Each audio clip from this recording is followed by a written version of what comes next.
जो सरकार ने पैसा दिया जी। अगर उसका 50% भी यहाँ लग जाता तो कोई भी गली, कोई सड़क, किसी मोहल्ले में चौपाल का काम है या पानी की व्यवस्था है, सीवर की व्यवस्था है, फ्लाईओवर है, कोई भी काम नहीं बचता।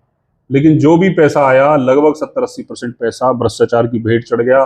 नमस्कार फरीदाबाद, आज हम आए वार्ड नंबर 37 के पार्षद दीपक चौधरी जी के कार्यालय पे अपने कुछ मुद्दों पर चर्चा करने के लिए।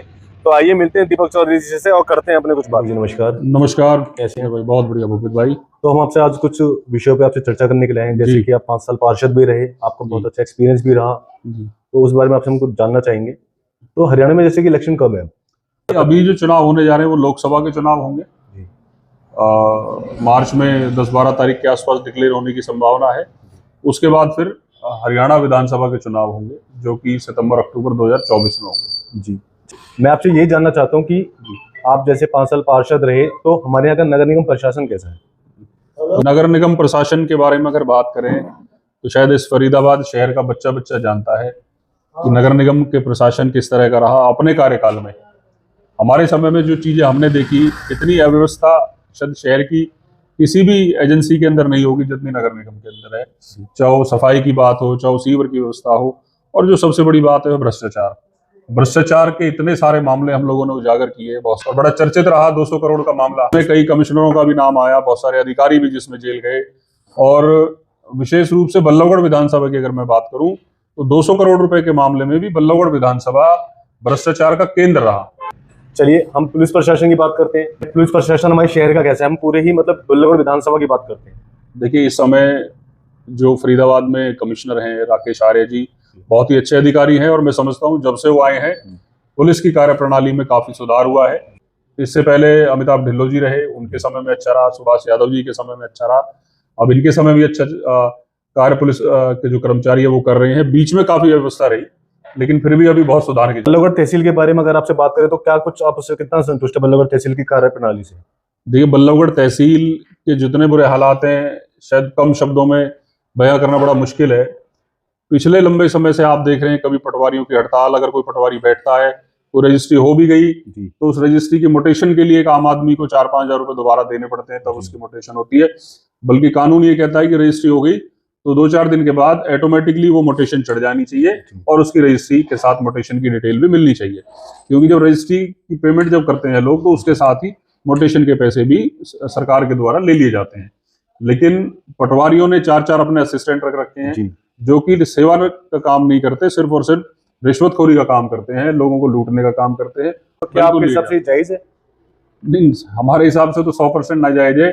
और इस तरह की बातों का जवाब तो हमारे जो माननीय मंत्री बल्लभगढ़ के उनको देना चाहिए। वो इतने भोले हैं कि उनको पता ही नहीं है कि बल्लभगढ़ तहसील में क्या हो रहा है, नगर निगम में क्या हो रहा है, बस अड्डे में क्या हो रहा है। परिवहन मंत्री हैं और इतना बड़ा बस अड्डा है उनकी विधानसभा के अंदर, अवैध बसें वहां चलती हैं, तहसील में लूटपाट है। इस तरह की जो भी सरकारी कार्यालय हैं उन सभी के अंदर भ्रष्टाचार चरम सीमा पर है।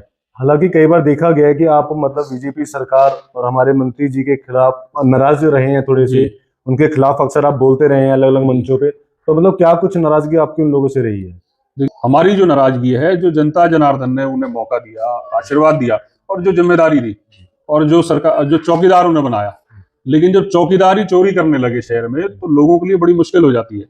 आप देखेंगे कि उनकी जिम्मेदारी बनती है कि तहसील में भ्रष्टाचार ना रहे।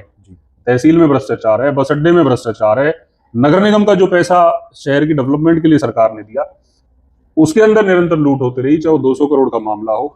उसमें आप देखेंगे कि बल्लभगढ़ जो रहा है उसका केंद्र रहा है। अधिकतर जो 90% जो मामले हैं वो बल्लभगढ़ विधानसभा के हैं घोटाले के। वो हमारी कांग्रेस सरकार में जो विधायक नीरज शर्मा जी, उन्होंने उसको विधानसभा में उठाया, हमने नगर निगम सदन में वो बात रखी, निरंतर हम उसके लिए लड़ते रहे और उसमें बहुत सारे अधिकारी जेल भी गए। उसमें जो राजनीतिक लोग जो इन्वॉल्व है वो भी सामने आने चाहिए। हमें बात सुनने में आई थी कि आपने एक रैली में अभी शैलजा कुमारी जी के साथ आपने कांग्रेस ज्वाइन करी जी, तो आपका जेजेपी से कांग्रेस में आना ये आपका अपना पर्सनल था या फिर किसी राजनीतिक दबाव में आके आपने ऐसा करा है? देखिए, राजनीतिक दबाव में जब कोई आता है ना तो वो सरकार के साथ जाता है, बहती गंगा में हाथ धोने का काम लोग करते हैं। लेकिन हम लोगों के हितों के लिए, क्योंकि सरकार के अंदर मैं आपसे बार बार एक ही बात कह रहा हूं कि सरकार जो विकास कार्यों के लिए पैसा भेज रही थी, ऊपर से जो लोगों के काम होने चाहिए थे वो काम नहीं हुए। उस पैसे के अंदर भ्रष्टाचार कि भेंट वो पैसा चढ़ रहा था, चाहे वो नगर निगम के माध्यम से चढ़ा, चाहे वो सरकारी जमीनों पर कब्जे हुए, उन सारी चीजों को देखते हुए हम निरंतर लड़ते रहे। उसके बावजूद भी सरकार ने कोई सख्त कार्रवाई नहीं करी जो होनी चाहिए थी।